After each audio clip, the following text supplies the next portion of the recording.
All right, everyone. Welcome to the Doctors and Dollars podcast. I'm your host, Nate Crannell. Guest today is Dr. John Santa Anna. John is a board certified in PM and R as well as Yep. electrodiagnostic medicine.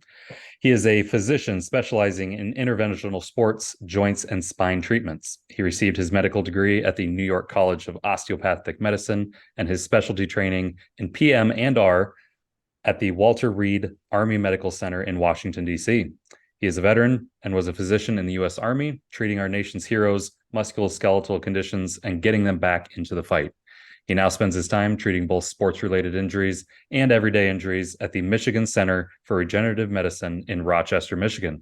Dr. Santa Anna, welcome to the show. Thanks. Glad to be here. Thanks for having me. Yeah, so the question I always ask people first, what's going well today for you? Everything. So things are good. Today I had a pretty busy clinic day yesterday. Today's my admin day, my hump day in the middle of the week. So smooth sailing from here on out. That's awesome. Tell me about a busy clinic day. What is that? How many people are you seeing? Time in, time out. What's that look like for you? Yeah. So usually we do about 15 to 20 consults a day. So not too busy. We do spend a lot of time with our patients. Just the way that our practice is, we're a hybrid insurance and cash based practice. Mhm. Especially with the regenerative medicine, there's a lot of explanations that we have to do with patients as far as giving them options. So we pride ourselves in spending that time in being able to know your patients, being able to, find the correct diagnoses, and then giving them treatment options from, something that insurance will cover and to other things that insurance might not cover, but may work better for their particular condition. So it's a really nice practice that we created. It's a very casual, friendly atmosphere, and we like having our patients part of the whole process.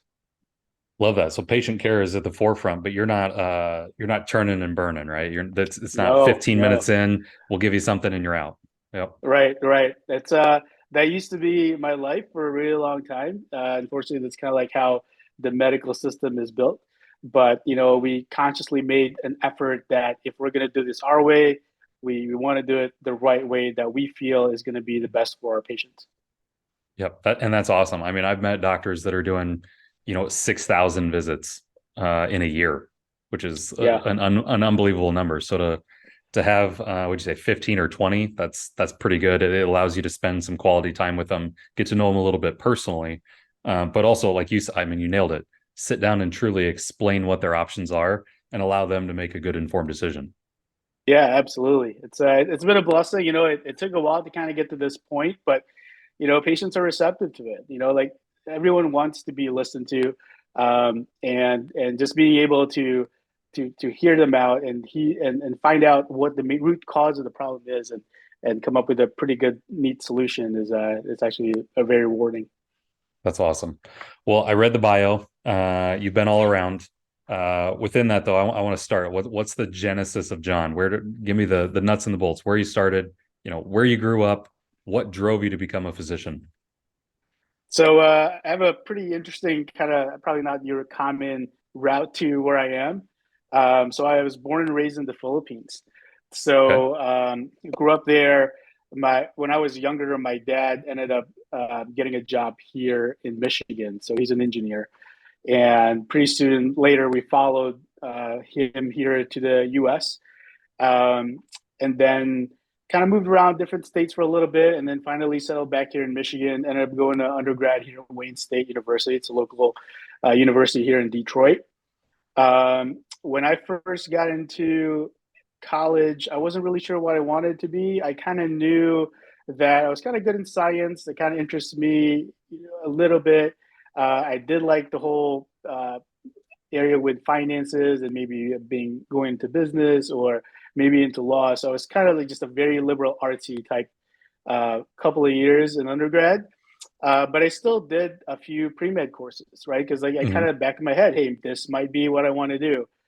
And I spoke with one of my counselors. He mentioned like, hey, you should go be a nutrition major because you could kind of take nutrition classes. It's really interesting, but at the same time, knock out your pre-med classes. So I did that. Met a couple of friends who are going into medical school and just kind of hung around with them and later on took the MCATs, passed, and applied for medical school, got in. So it's kind of one of these things where I kind of knew in the back of my head that maybe medicine is the path for me, but I wasn't gung ho medicine. But once I got in, I was completely all in. That's Um, awesome. I mean, so yeah, they tell you, they say, surround you are the five people that you surround yourself with. So it sounds like you found some good apples there in college that said, hey, let's do this medical thing. Let's go take the MCAT, and see where it goes from there. And then that's yeah, awesome. yeah. It was just kind of serendipity, I guess. It just kind of happened. But I just kept going at that point. I got into medical school, ended up going to the New York College of Osteopathic Medicine in New York. I figured like my chance to actually live in the Big Apple, right? If you make it Yeah, there, you can make it anywhere. So I did that, made a lot of really good friends, had a really, really great time in medical school. I mean, medical school is hard. I mean, everyone will tell you it's one of the hardest things you go through, but you make lifelong bonds there because of all the difficulties that you guys go through. And it's also pretty fun, right? You got to have that. You got to have that sense of you got to enjoy what you're doing in your point in life, wherever you may be. Had a good time there. And then while through medical school, I kind of the show was a big thing back then. So sure. Yeah. everyone in my generation wanted to be an doc, right? Save lives. So I kind of um, just gravitating towards So I kind of knew I think it's what I wanted to do, but it's I also thought that I like sports. I used to play a lot of sports. I'm more of a weekend type recreational sports guy, but Hmm. like while I'm on the court, I'm Michael Jordan, right? So that's how Sure. everyone thinks. So I like that part of it. So I always kept active. So I always thought maybe orthopedics is the way to go, right? So it's always my two choices. Um, and then so through medical school you go through these rotations and then you realize you can't find your niche in there, and I really did like the whole sports medicine side of orthopedics. I like the interventional part. I feel like I was good with my hands. So but I kind of knew early on that I didn't want to be a surgeon. Mm. I still the this is might be a really lame answer, but I didn't like the idea of call. The Mm. one I've had an attending when I was in medical school, he was already in his 60s. He was still taking call, and I was like, man, I don't want to live that life, right? I want to For be in my sure. 60s and like not having to spend the night in the hospital. But it's probably an exaggerated example, but that's kind of like what's going through my head. And then I found, PM&R. So it was the perfect field for me because it deals a lot with musculoskeletal issues. It's non-surgical, but it's very procedural. And it's just one of these fields that when I got into it and was rotating through there, all the residents were happy. All the attendings gave a really positive vibe. And I kind of knew that that's where I wanted to be. That's awesome. Well, for me, and most of our listeners are physicians, so they're going to know what PM&R is. But for the curious, not medical professional in the room, what does PM&R mean? And again, once you kind of got into that world, where did the passion really drive for that? Was it because of the love of sports? Was it because of uh, the good with your hands? What really kept you there? I think it's a combination of a lot of things too. So and then the nice thing about PM&R is that you have the ultimate cheat code, right? So Which for what's that stand me, for? What's PM&R stand for? it's physical medicine and rehabilitation. Okay, physical Um, medicine. Gotcha. yeah, so physical medicine rehabilitation. The nice thing about it that I really like is it's the sports medicine piece. There's a part of that.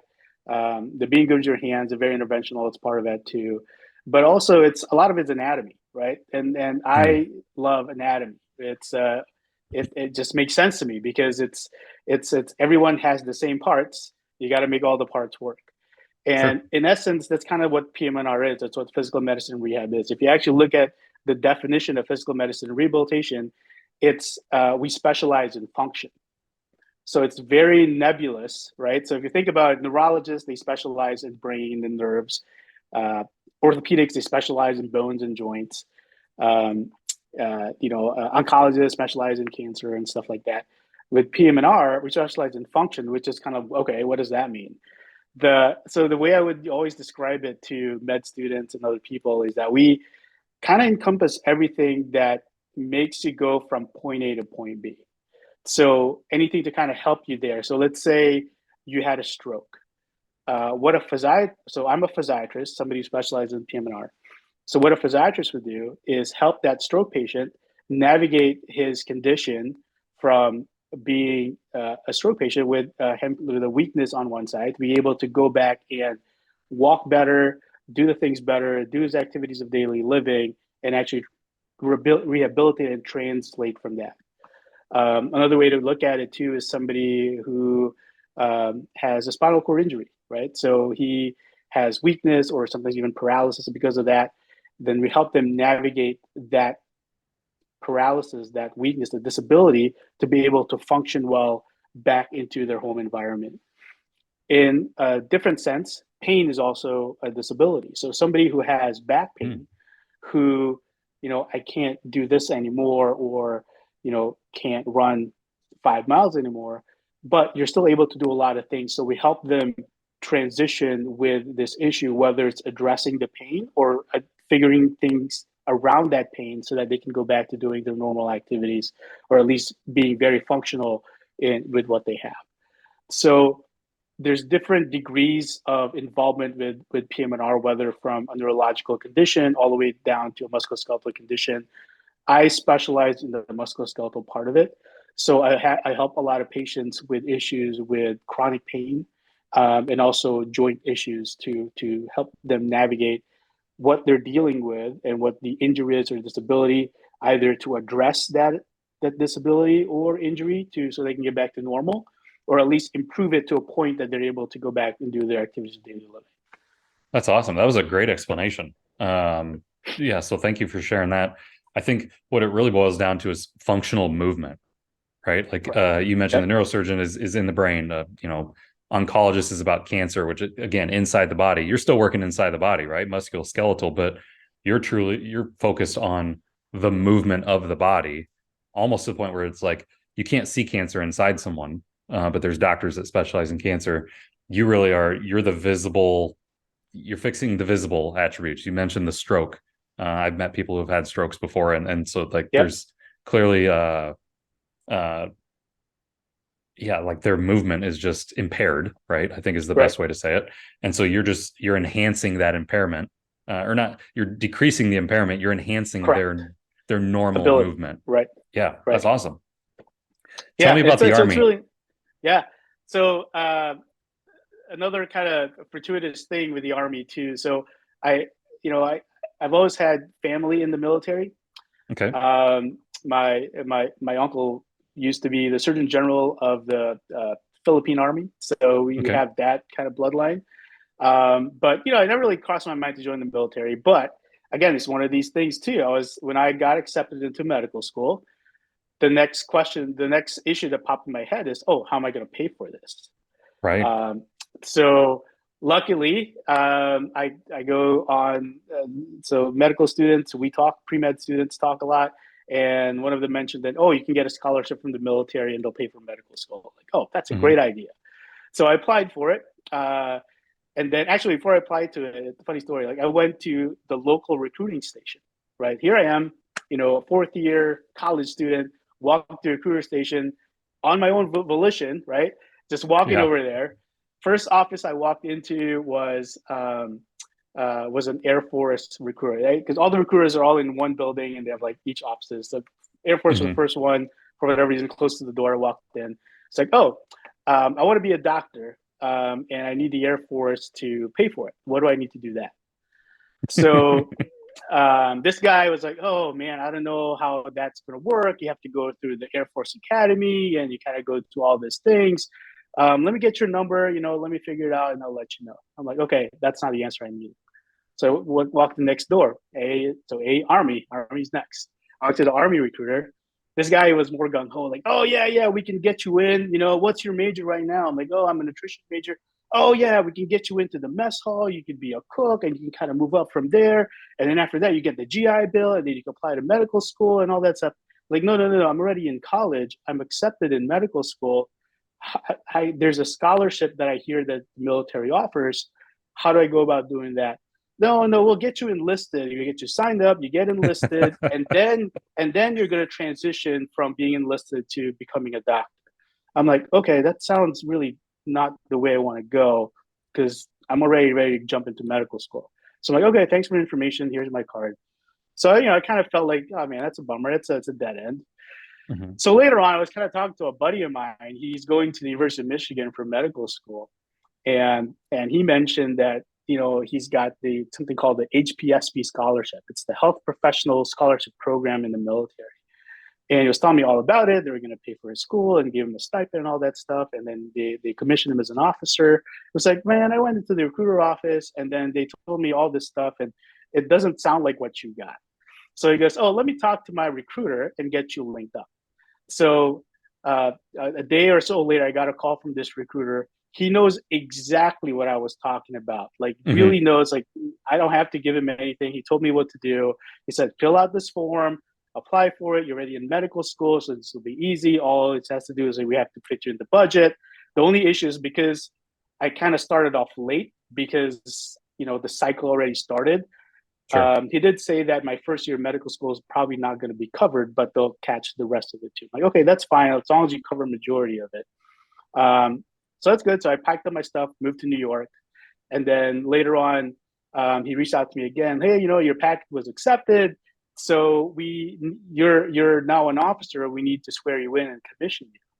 So I go, okay, cool. How do I do this? It was like, well, I can meet you in Times Square and we could do the whole ceremony there. I'm like, oh, that's cool. All right. So met him What? at Times Square in his hotel room. He swore me in Times Square. It's the coolest thing ever, right? So That's swore me unique. in the military. Yeah. Yeah. And then afterwards we went to the ESPN sports bar and watched a couple of games. I had a couple of drinks and then went back to class the next day. It was a cool experience. Um, so yeah, that's how I got into the army. It's through this health HPSP program. I'm pretty sure they still have it. They probably still have a lot of benefits. Back when I signed up, there wasn't any bonuses. I think now they do have bonuses. So any med students there or pre-med interested in signing up for the military for a free ride in med school, it's a way to go. So that kind of just opened a lot of doors for me. And just doing that scholarship, one of the trade-offs is that after you graduate from medical school, when you apply to your residency, the first 3 or 4 residencies that you should, I'm sorry, the first 3 or 4 residencies should be military based Mhm. programs. So the military have military hospitals. The military hospitals have military residency programs, but it's everything. It's anything you can think of: pediatrics, PM&R, orthopedics, everything. The same equal curriculum that you would get from Harvard or Stanford or anywhere else. Um, at Walter Reed, since we're in DC, our residency program is actually affiliated with a lot of local hospitals there. So National Rehab Hospital was one of it. Sinai Hospital in Baltimore, who's a part of Hopkins, is there too. So we Mhm. get a lot of these nice collaborations with these other facilities.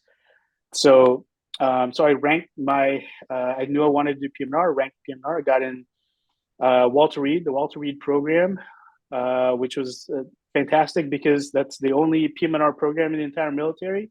And they only Mhm. take, I think, 4 years. So I was one of the lucky ones that got in and, had a great training over there. It's just learning about musculoskeletal issues straight from high level athletes like your soldiers, Marines, sailors, airmen. It's just a really, really fantastic experience. And I came out of that residency, ready to save the world. You know, That's awesome. Tell me, I'm gonna go back a little bit. Tell me a little bit about when your buddy mentioned this. I think it was HSAP. Is that HPSP. HPSP? Yeah. Acronyms everywhere. There's acronyms in Oh yeah. every Oh military yeah. field, and there's acronyms all over the medicine world. Yeah, it's Yep. just always acronyms. As he was telling you about that, um, two sides to my question here. First one, what did that mean to your family? I'm assuming they're still back in the Philippines. Maybe they had moved over here. What did that mean to your family to be able to get that type of scholarship, knowing, hey, a good chunk of your medical school, almost all of it is going to be covered by Yeah. the military? So the whole family's here. So we all Hmm. moved. Um, the so I didn't tell my mom that I was joining the army, right? I mean, I'm in college, I'm kind of independent. She would have So told you I not told her, like, to. right. She did. She actually, is it too late to back out? Like, no. Um, so I told her that, hey, I'm going to medical school, and I joined the military. First, like, why did you do that? But after she understood, why I did it. So it's fine. Like my dad, he was cool with it. He thought it was like a neat thing. My mom's just more worried about like what does that mean that I'm a soldier. But the nice thing is that the recruiter did a really good job explaining to my mom that and explained to me too that I'm going in there as a physician, right? So I'm a doctor. I'm still a soldier. I still have rank. I know how to fight. I know how to shoot a weapon, all that stuff. But if me as a doctor ends up returning fire, that means that we're in really big trouble, right? I mean, Exactly. Yeah. I'm the You're last not on the guy you front want there. lines. Yeah. Right. I'm the last guy you want there, like returning fire. So that kind of help ease her mind too, and plus the whole idea of going to medical school scot free with a stipend is a phenomenal thing to have. Yeah. And obviously once you were coming out of undergrad and you knew that you were going to be going to medical school, told your parents, hey, I linked up with a few buddies. We took the MCAT, I passed it. I'm going to medical school. There's probably some pride there for them, right? They're just like, man, he's really going to go after this thing. What was it that your parents did? Did you come from a, a family that came from good means, or was it kind of a struggle? And what did becoming a physician and a soldier and then a full-time physician, what does that mean to your parents? Yeah, it's a no. It was great.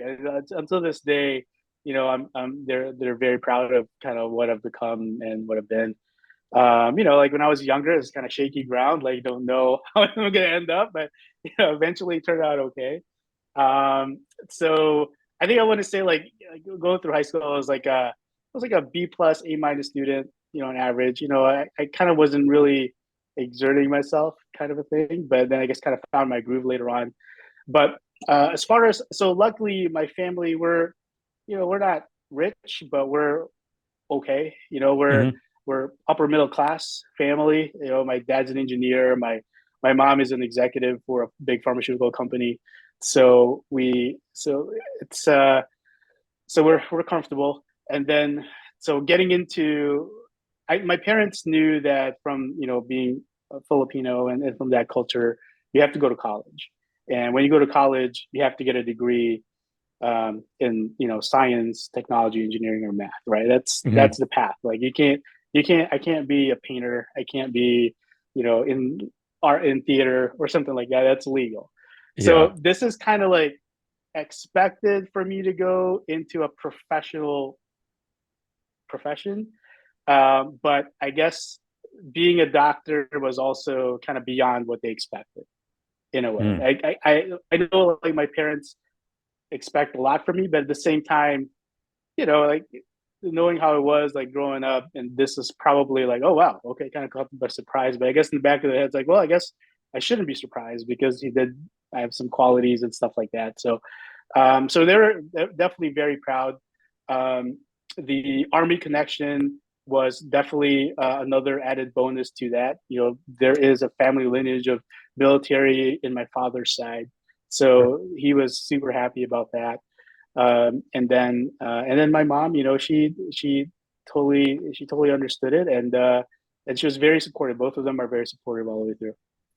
Awesome. Would you, and obviously it's the path you took, right? And so you don't know any other path, but for our listeners who either, further on in their career and they have kids that are considering getting into um, getting into medicine, going through medical school, things like that, or even for, younger doctors. I don't know how many people, that listen to the show are in residency now, but do you think the going the military route, not just from a monetary standpoint, right, having a lot of that covered, but do you Yep. feel like that created more of a passion for you, created more resolve in what you're doing today, or do you feel like it was just a way for me to get it paid off?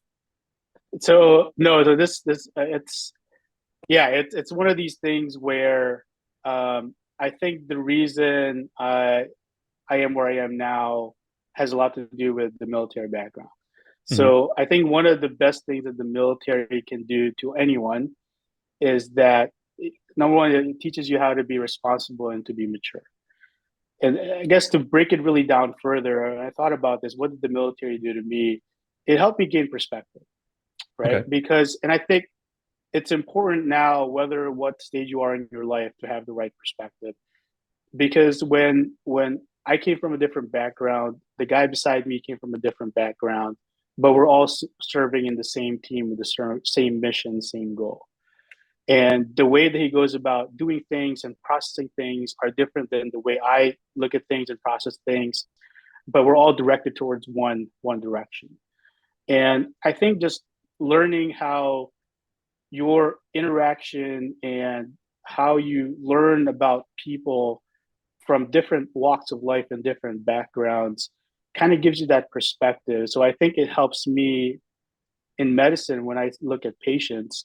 It kind of helps me look at them at a different lens because the I was exposed to a lot of different things early on, and a lot of different experiences with other people that I think just broaden my horizons. That this is not just John Santa Ana in Michigan or John Santa Ana in the U.S. We're a citizen of the world, right? So what Hmm. it's beyond, and a lot of times, like, if it's not in your general local vicinity, you don't really think about it, but it gives you like a wider lens on kind of what's going on and helps you process things a little bit better. That's for me what I got out of the military. Is it gave me an opportunity to learn more about other people, other cultures, and I think it's helped me become a better person, maybe a better doctor. New perspective. That's such a great answer. I thought you were going to say exposure, right? You're going to be able to see a lot of different things, but and I was thinking more on the treatment side of things, just because there's a lot of things that can happen in the military. But I like your idea of perspective about people as they are, right? You might not have got that, the traditional, medical school residency. You keep it all within the U.S. You might have had a very similar path to a lot of doctors, but I think your perspective of having that perspective. I think that's just such a great angle to look at it, and I think it again furthers your resolve of that you made the right choice going into the military. You made the right choice coming out and specializing in the musculoskeletal conditions and things like that you're passionate about today.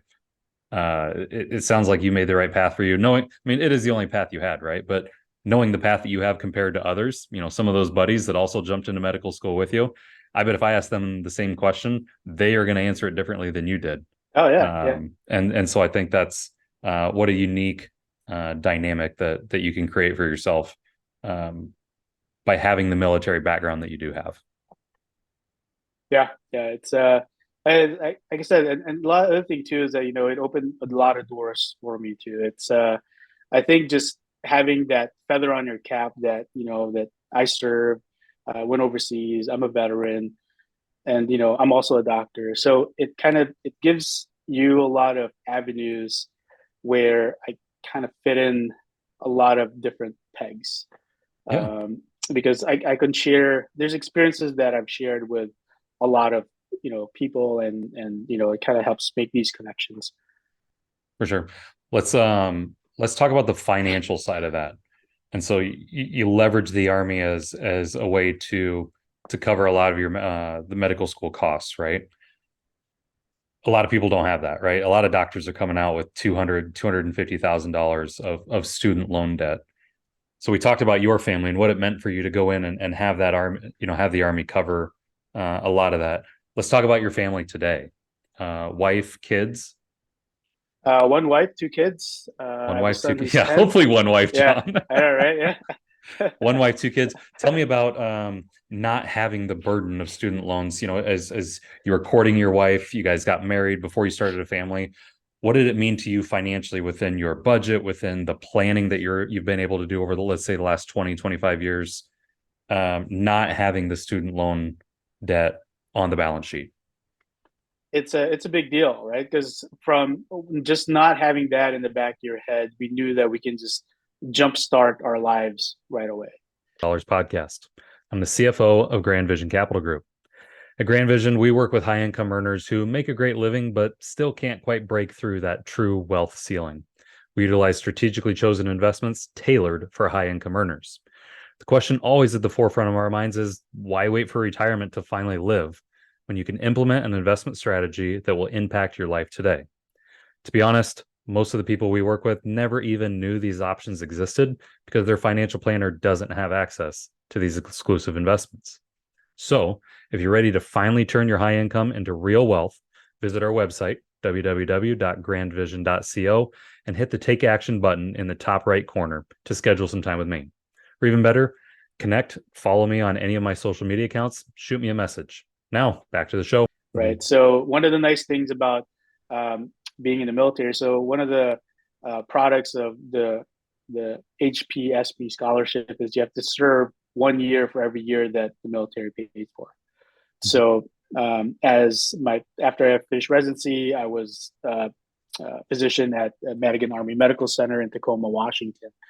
So I earned a salary as a physician there. Not a lot, but enough. So that kind of helped too. And I think one of the bigger advantages of being in the military also is as a resident, we get paid the rate of what our rank is. Mm. So I made a captain's pay. Yeah. So I made a captain's Mm. pay. With your base allowance for housing, you get colas, living allowance. So you get you get a lot of things, benefits for that. For somebody who did not go in the military and going through residency back then, for what my friends tell me, they make about 40,000 a year.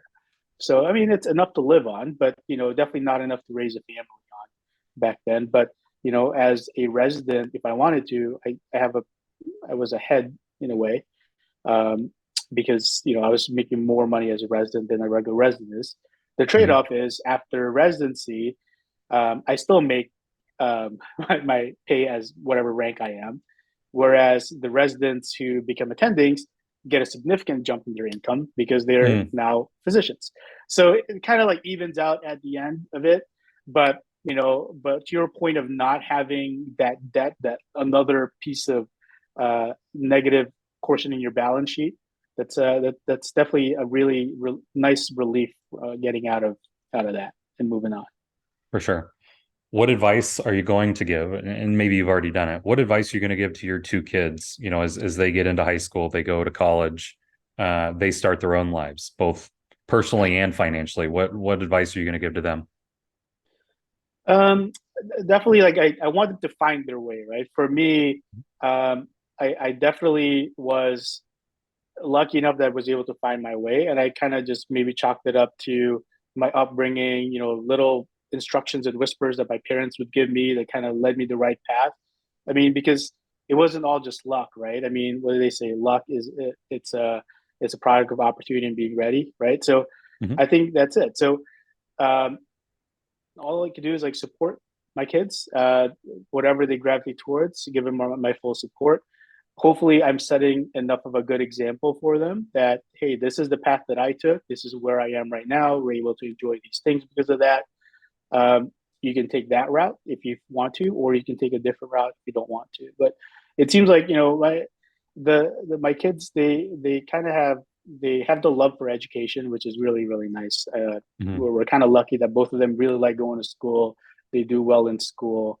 Um, they're easy to make friends. So uh, they're still young at this point. So now we're still kind of trying to fill out where they go. But it's at this point I would say, like, the best advice I give them is that go for whatever makes you happy and where you think you make a big impact in not just your life but the world, right? So you're only here for a short amount of time. Let's make some sort of a mark on it. That is great advice. That's awesome. I'm gonna switch gears on you, if that's all right. We're gonna switch into sports. I know you mentioned that you're a weekend sports guy. Um, Now as you and I are both older, our bodies can't quite take the grind, right, in the rec gym, posting somebody up down on the block. But Yeah.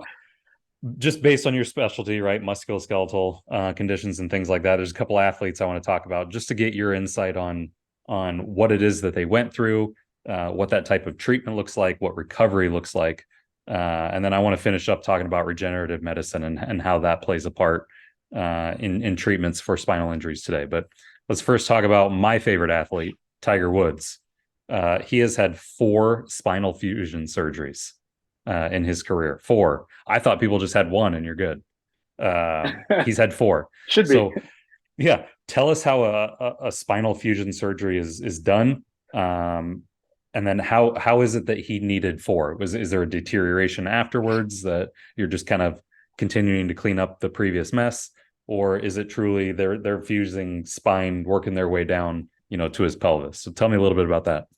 Yeah. So Tiger Woods is like, he's an anomaly, right? I mean, the guy just swings the golf club like no one's business. So the amount of forces and torque that he creates is just a lot, right? So from what I obviously I don't have his medical records, but from what I Mhm. know, it happened to him. So he had his L5S1 disc, like the lower disc in your lumbar spine, um, is either degenerated or herniated. So the first few surgeries he's had was something called a discectomy, where they would actually go in there and actually shave off parts of the disc in order to relieve the pressure and irritation on the nerves. Because a lot of times when you have that herniation in your spine, it can pinch on the nerves that go down to your leg, and then you would either have shooting sensations down your legs, or you can have some degree of weakness on there. It becomes too advanced. So I think those are the first types of surgeries he's had to try and not have a fusion, but at least be able to still continue to play. And I think just doing that, I think twice has had a discectomy, and symptoms keep coming back because every time you go in there with a discectomy, the idea is you're taking off a piece of the disc. Now, Mhm. you need that disc. Like the disc acts as a shock absorber in your spine. So every time you take out a piece of it, that ability decreases and decreases. So the surgery that he had, the fusion that he had, is an anterior fusion. So what they end up doing is they replace the disc with a hardware in order to create that space, to replicate that space that the disc was previously occupying. But because of that hardware, the normal movement that you have between your L5 vertebra and your S1 um, decreases tremendously, because before it was a functionally moving part.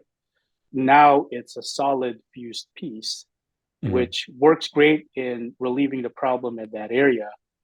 Unfortunately, down the line, from what we've seen, you can have what we call adjacent segment disease, where the disc above now, your L4, L5 disc above it, and your pelvis, your sacroiliac joint, it's going to um, get the brunt of these forces that instead of being distributed all throughout that spinal segment, it's because one segment's already fused, it's just going to travel to the area above or below. And that could cause advanced degeneration and also advanced injury to those areas. It's So, trying to pick up the slack. Essentially, it's got to overcompensate because of that fused piece. correct. So Yeah. above and below is just trying to pick up the slack essentially, because he's still, even when he came back, was that shortly after like 2008, he was he was still swinging as hard as he could, right? He still had Yeah. to Yeah. keep up with the young golfers. Yeah. Yeah, yeah. So it's not uncommon that once you had a fusion, that you may have additional fusions later on, because of adjacent diseases. You're just kind of extending that fusion part. So, um, but hopefully it's going to take some time before that happens for him. If he may, he may get that issue um, painful enough or disabling enough that he'd probably offer another surgery, or maybe he's going to get to a point where it's just going to be stabilized to where he is. So we'll Mhm. keep our fingers crossed, and hopefully that's the case. Is that discectomy? Is that a procedure that you performed before? It is. It's a pretty straightforward procedure. So as an interventional spine physician, so I do everything through a needle. So we do everything image guidance. So we use an X-ray essentially to guide the needle into that disc, and then we use a device that actually kind of creates a small cavity in the disc to kind of relieve the pressure in that disc. So it works really well for a procedure point of view. Um, and it's one of these things where the what we do with interventional spine is kind of give patients hopefully options to stall surgery as long as far as we can. Gotcha. So other surgery I want to talk about, one of my other favorite athletes, but also favorite human being. He's just hilarious. But Peyton Manning, Yeah, yeah. while he was in Indianapolis back in 2011, he had, and I looked it up, and you actually already talked about it, cervical microdiscectomy for a pinched nerve in his neck. So I get how that happens. I remember it happening, but like I don't want to talk about necessarily Peyton Manning, but I gotta imagine that's a pretty common type of procedure that happens in non-athletes. It could range from a younger kid to a 75-year-old lady, right? That might have to have this type of procedure. Tell me a little bit about cervical microdiscectomy and some of the I guess innovations that have come about because of it's a lot more common. Yeah, yeah. So it's kind of similar to kind of what was a discectomy is, right? They call it microdiscectomy because it's the cervical segments is smaller. So same purpose, right? So you're trying to relieve pressure in that disc from herniating to relieve it from, pinching on a nerve. So we actually go in there and you take out a piece of the disc or so that to relieve that pressure. The so discs, I mean, the way that your spine is kind of funny, right? Because like you have a really hard bony surface, a bony substructure, and then you have this gooey kind of center, which is the disc, and then it's flanked by another hard surface. And it's through a lot of trauma, right, with twisting and also moving and stuff like that. So the discs do get degenerated a lot. So this is what a microdiscectomy does. It just kind of helps clean out that disc to relieve. The name of the game is relieving pressure off the nerve. Okay. So once you kind of reduce that disc with a microdiscectomy, then you're relieving the pressure on the nerves. Then you can throw your long balls and Hail Marys. But again, what happens too is your range of motion can also be affected with that, because again, you're taking off a piece of the disc. Now that cushion that you have that's this big is now this smaller. Mm-hmm. So everything else gets kind of compressed. It can accelerate the rate of arthritis in there too. And when you have arthritis, your range of motion suffers for that. And I think that's what eventually prompted Peyton Manning to retire, even though he was with Denver and they just won the Super Bowl.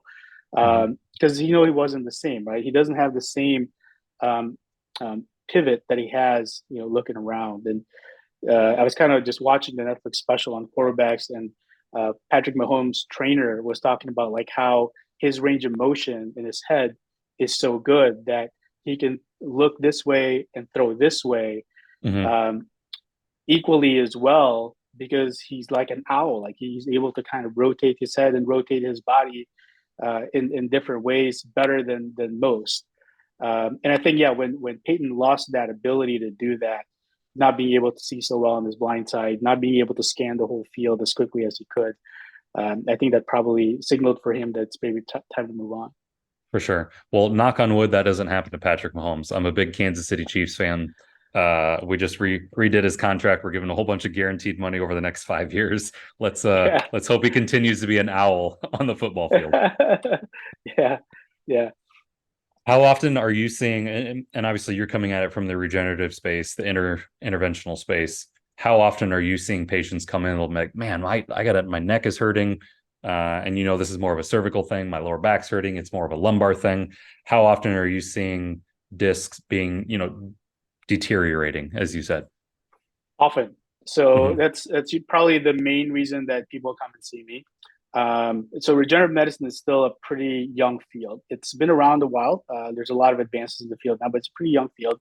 So not a lot of physicians know about where it is in its capacity at this point for treating patients. Some do, but most don't. It's not something you learn in your med school curriculum.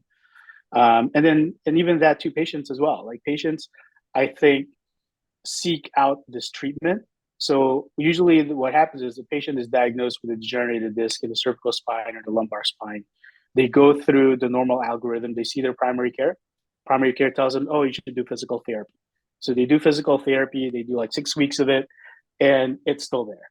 Then the primary care will go get this MRI and then go see this orthopedic surgeon or this neurosurgeon that I know, and then he'll tell you. So the neurosurgeon or orthopedic surgeon will say, yep, you have degenerated discs. These are our options. So you can either, number one, just deal with it. Number two, we could try doing some injections with steroids to try and relieve the pain and symptoms. Or number three, if you can't deal with it anymore, come back and see me. We can do a fusion. So those are our options. Mm. So a lot of times our patients would actually, that can be my options. They start looking at different things that they could do and they stumble into regenerative medicine. And that's where they see us. So from a regenerative medicine point of view, the way where I see regenerative medicine fits is that it's not taking the place of surgeries and surgeons. We're kind of in the niche in between where you've maximized all your conservative non-surgical management, but you're still too good to have surgery because you're not that debilitated. You do have pain, but you're not at that point yet where you just can't deal with the pain. So that's where regenerative medicine comes in. And the whole premise of regenerative medicine is that we are using your body's natural ability to heal, and we're optimizing that ability, whether using growth factors or stem cells or anything to induce this healing cascade to that area is what we do. So for the example of somebody with a degenerated disc or herniated discs, the idea is we can inject that disc instead of with a normal discectomy. What you would do is you go into the disc and take out a piece of it in order to shrink it so it's not pinching on the nerve. The idea for regenerative medicine is instead of taking away from that disc that you need, I'm going to add into that disc and reestablish that stability and that structural integrity so that it's not going to be herniated, it's not going to be compressed.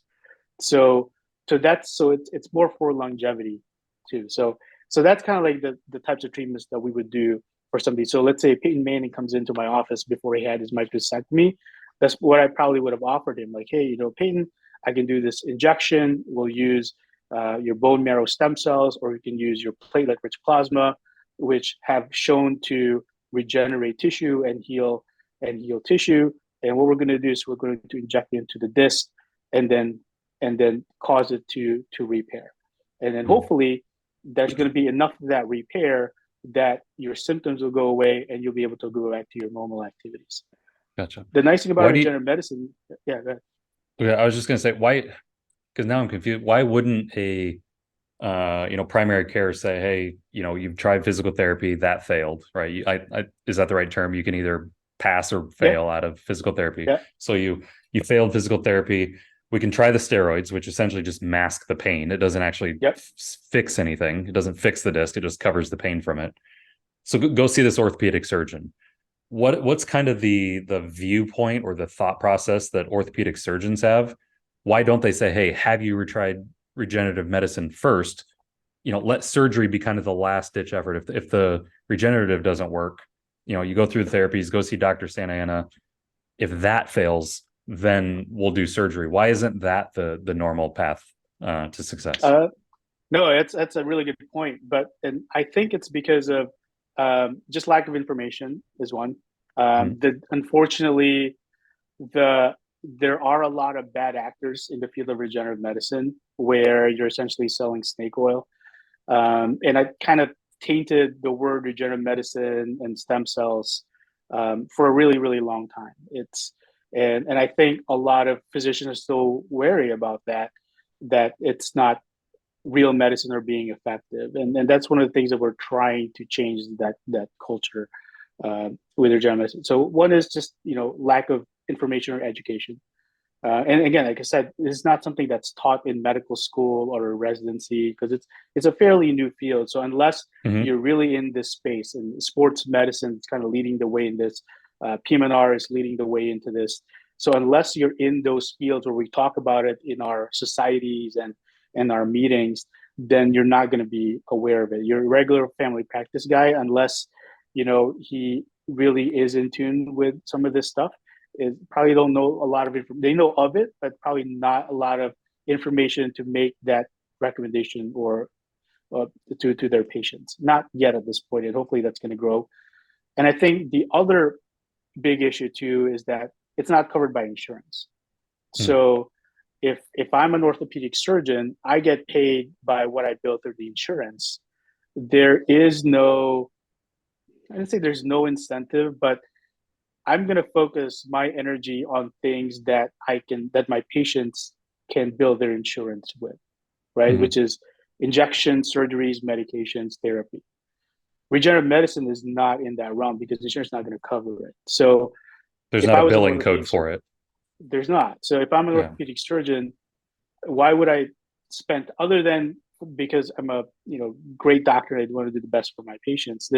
There's really not a lot of incentive for a busy orthopedic surgeon or a neurosurgeon to kind of put a lot of effort in learning about regenerative medicine um, because there's no not worth it for them. Yeah.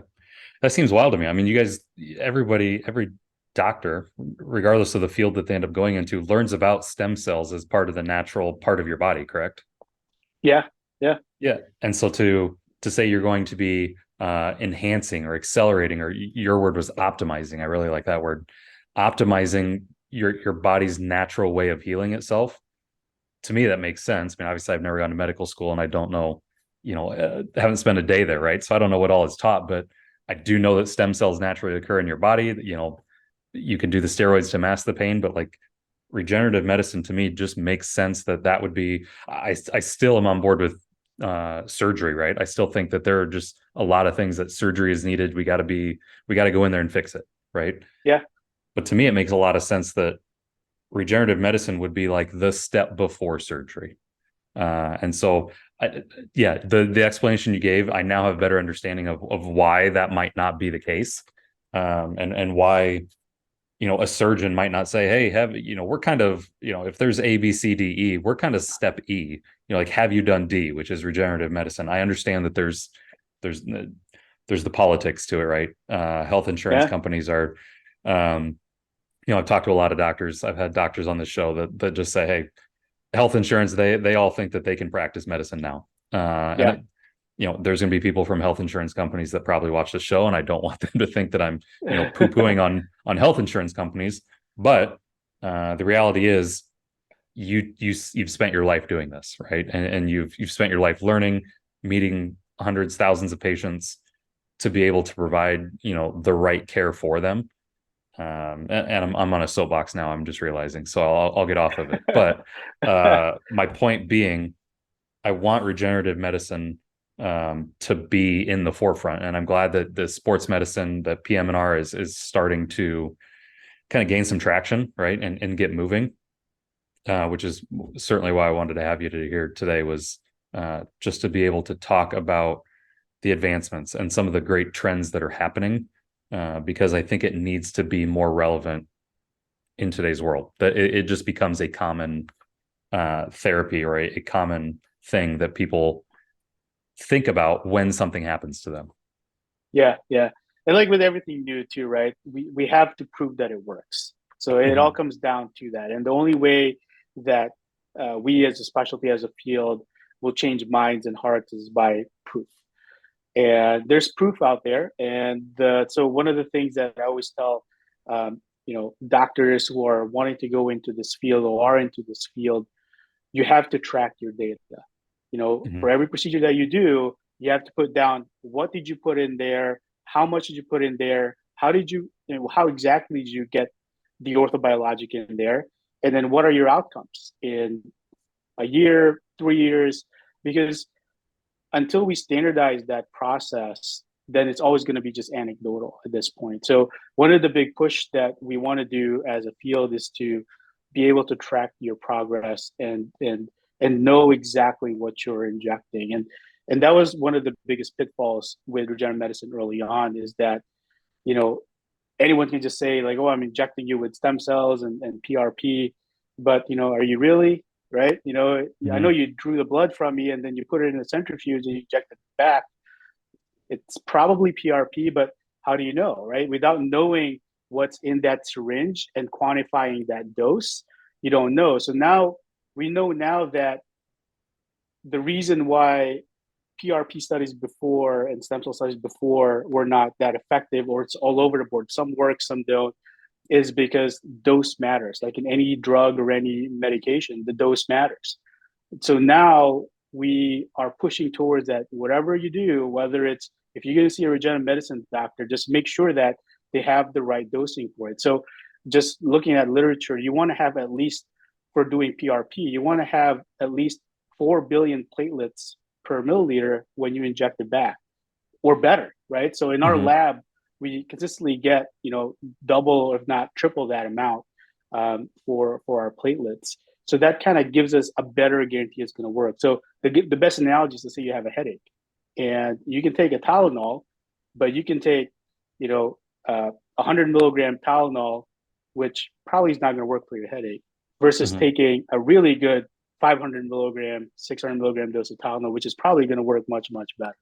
So the same thing with your orthobiologics. Without knowing what you're injecting, then that kind of where the variability comes. And then the second part of that too is, recording your outcomes. You need to have to be able to track your outcomes, so that when patient comes to my door and say, "Hey, Dr. Santa Ana, I have this degenerated disc. What options are you giving me?" Well, I can give you this treatment. This is how effective it is. I can give you this treatment. It's effective it is. Or I can give you this treatment, and from the hundreds of patients I've seen, 1,000 patients I've seen, these are my outcomes. So that kind of helps everyone have a more informed decision. So it's all informatics, right? So it's everyone just giving them the tools to make the right decision that's going to work the best for them.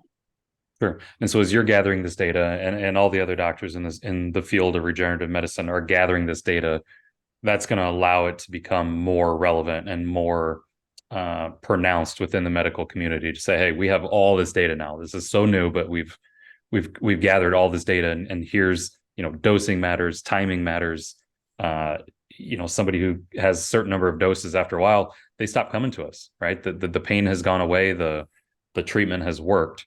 And so Mm-hmm. it sounds like right now you guys are in the data gathering stage of regenerative medicine, which, many other forms of medicine and treatment, dealt with that years and decades ago. And you guys are just in that now, which has got to be exciting for you to say, hey, you're in the forefront of this this treatment plan that can become more well known and more common. You're part of it. You're a data gatherer right now. Yeah, it is, and I think that's the crucial step for us to move forward away from a cash-based type of a procedure to something that's going to be accepted by insurances. So if Mm-hmm. we can show insurances like, hey, these are the diagnoses, these are the treatments that we do, these are our outcomes, and there you go. It's whether you believe it or not, it's the data is there, and I think that's the steps that we have to take in order to really legitimize this field and get broader acceptance, and hopefully being covered by some insurances at some point. Yeah, for sure. The fact that you're able to go cash based is great. That leads me to assume then that stem cell or PRP, whatever treatment it is based on the patient, these procedures, or these I don't want to say procedures, it's non-invasive, right? So it's these treatments are less of a cost to the patient than, say, a traditional surgery. Because I mean, a surgery out of pocket cash based would be pretty expensive. If I remember, Yeah, I haven't had surgery in a long time. So, yeah. do you think that will be part of what makes this cutting edge and more common? Is just from a cost perspective, it is more reasonable for patients to be able to go through this type of thing? Yeah, I think so, because you're right. Like the cost of any type of surgeries is astronomical, Mm-hmm. and the cost for doing, because it's not just the surgery too, right? It's the hospital stay, the rehabilitation that comes after that, and the time off work that you're going to have, that your company will Mm-hmm. have to shoulder for that. So with regenerative medicine, it's a same day procedure. You walk out of the clinic the same day. The recovery is much quicker, and then you're usually back to work within like a few weeks to a month. So it's from that perspective, just from an overhead point of view and even post care point of view, it's definitely makes more financial sense to do it.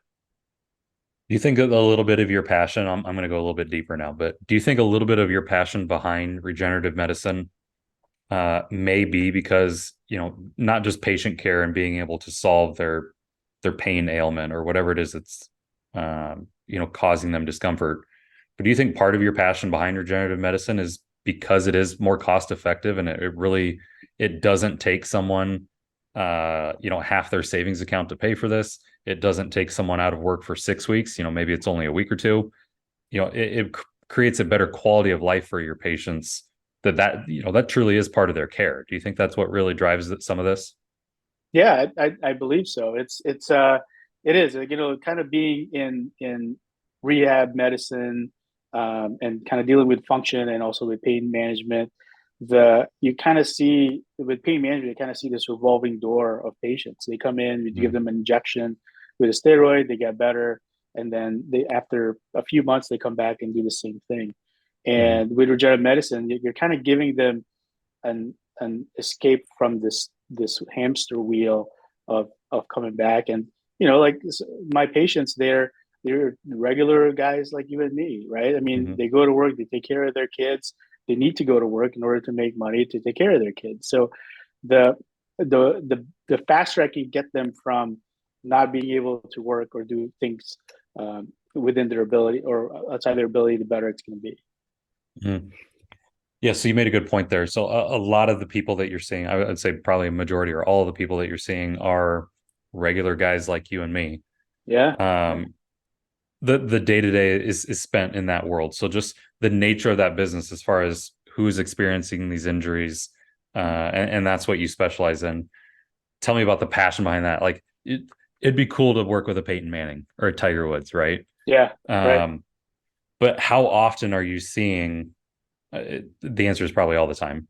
But the construction worker coming in that needs that truly regenerative medicine is going to help them, or is it the 75-year-old grandma who is just she has natural deterioration and this is just a therapy that's going to help longevity for her from a physical standpoint? What's kind of that dynamic that you're seeing, and where's regenerative medicine really helping people the most? It's the so we see that whole spread of patients. So we have Mm-hmm. college athletes, high school kids in recreational leagues and travel leagues, to your construction workers, line workers, executives, retirees, newly retirees, retired for a while retirees. Mm-hmm. We see all of them, right? Because one way or another, their injuries all boil down to a sports injury somehow. They sprained their knee, or they've had this back issue, or they're playing pickleball and they hurt their shoulder. So even though they're not being paid to play these sports, they're still actively in there, right? So and not just sports, like somebody who kind of has to swing a hammer all the time, right? That's like a repetitive type of injury, and it's a very physical type of a job. So those are the types of patients that we see a lot. And the nice thing about regenerative medicine is that I always tell my patients, the thing about regenerative medicine is that it works all the time. Like your body is going to heal you all the time. The question, the variable is how much of that improvement is it going to be? Is it going to be a significant 85, 90% improvement? Or is it going to be, a 50% improvement or just a little bit? And depending on where you are and what you do, that's kind of like your goal. So my older population, 80 plus, 70 plus patients, you're right. What they want to do is be able to maintain their current level of function so they Mm-hmm. can, do what they love to do. So that's what their goals are. Somebody who's mid-career, all they want to do is be able to go back to work and do what they want to do. So that's what their goals are. Somebody who's younger, they or into sports and stuff like that, they want to get better 100%. So there's a different kind of goal and mindset. The nice thing is, like the younger patients, the healthier. So the two things that we look for as far as regenerative medicine and what your outcomes are going to be is how healthy you are. So the younger, the healthier you are, those athletes, great stem cells, great healing mechanism in their body. Mm-hmm. They're almost always going to do very, very well. Um, and then the second thing is how severe is the injury. So the younger patients, usually their injuries are a little bit more advanced, right? Because like we Sure. kind of get Yeah. into all kinds of stuff. But the older population, even though they're not as healthy as a younger person, their injuries are usually not as severe because it's usually from wear and tear, sprains, strains, stuff like that. Mm-hmm. So it's you kind of like tailor it depending on kind of what the goals are. But the goal is trying to get the most out of out of it from what you can give to your patients. That's awesome. Really, I mean, it sounds like, and this is again similar to what I do, uh, and what me and my partners do with Grand Vision Capital, and how we leverage, these exclusive investment strategies. Our whole goal is like to give physicians back their time, right? Allow them to create passive income, allow them to do all these things today that will impact it, and give them more time back. And so it sounds like in the medical world, and what you're doing is you're giving these people more time back. To go from an invasive surgery that has 6 weeks of rehab and recovery, the time away from work, these athletes, the time out of sports, right? If something bad happens and now they've missed half the season because they went through a surgery, you're now giving them time back in a more cost-effective way and in a less invasive way. Yeah, yeah, Sounds like we're both just giving time back. We're just handing out clocks. That's all yeah, we're doing. yeah. That's right. Yeah, yeah. Awesome.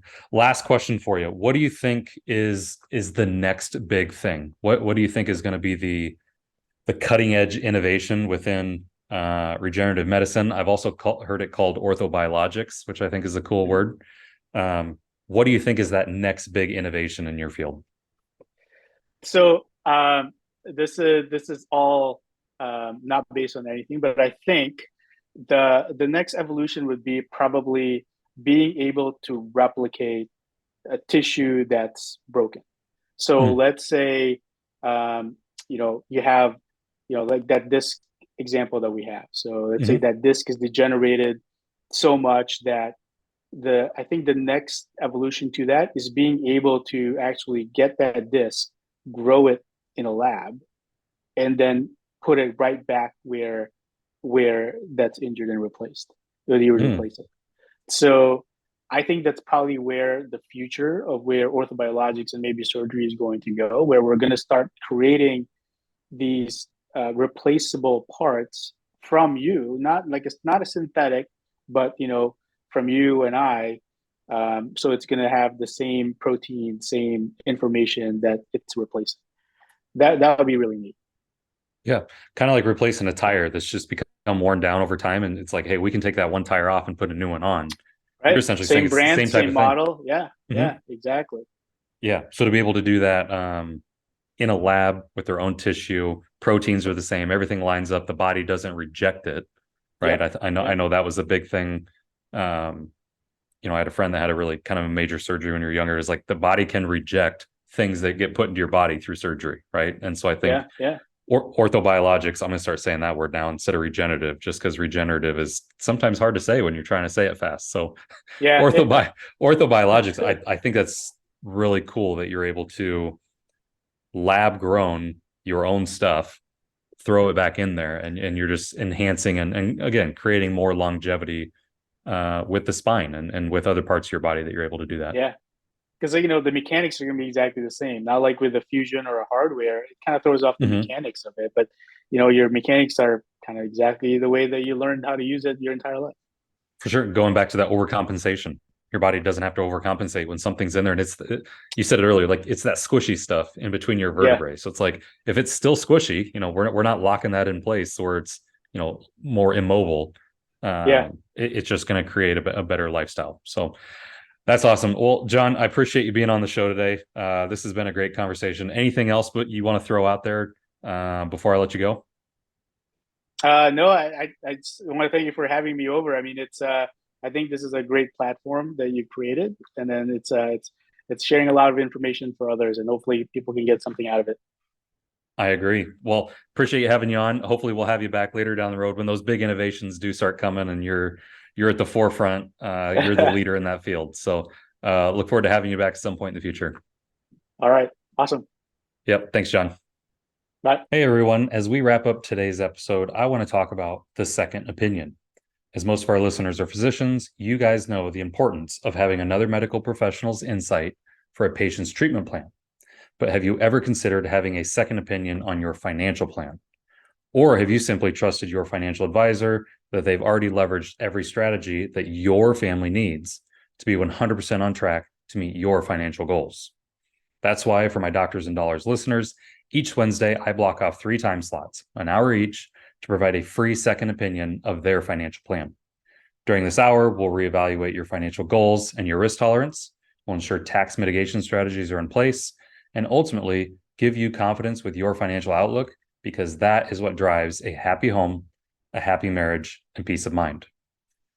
These 3 spots each Wednesday do fill up fast. Send me an email at nate@grandvision.co or head over to www.grandvision.co/second opinion to fill out a quick form about you and schedule a time for us to meet. Thanks for tuning in, and I hope the rest of your week is abundant. Cheers.